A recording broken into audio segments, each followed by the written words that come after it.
I decided to get involved in the Arboretum in fall of 2020. It is when COVID was hitting the campus really hard. There wasn't much to do, and I saw something that was in person. I had no experience with plants, only with animals, and I just wanted to broaden my horizons and learn something new.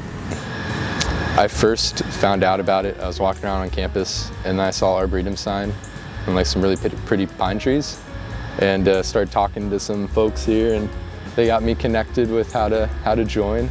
Because it really is like that outdoor, I don't know the word to say it, kind of like tree people space.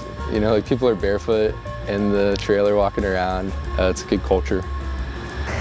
So for me, I think my story is a little different than others. I am not a biology major. I do not study plant science. I'm an education major, and it took me a while before I came to the Arboretum because I always thought, oh, I'm not supposed to be there. That's not my field of study. I'm taking away opportunities from other people. But I always loved the Arboretum and everything that it's done on campus for the students.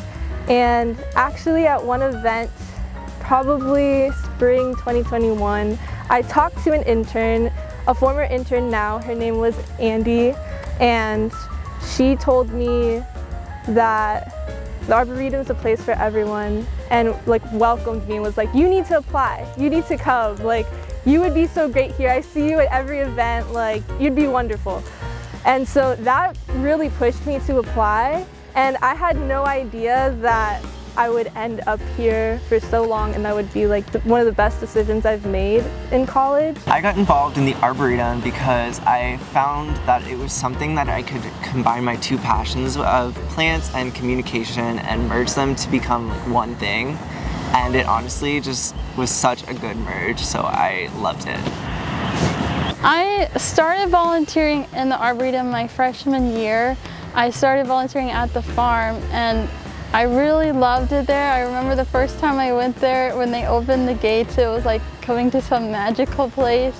And I was always really struck by the community at the Arboretum, all the friendly people, how much they knew and how excited they were, and I knew I wanted to be a part of that community. It took me a long time to get involved just because I didn't get accepted my first or second time applying, but it was my goal my entire career to be on the Arboretum.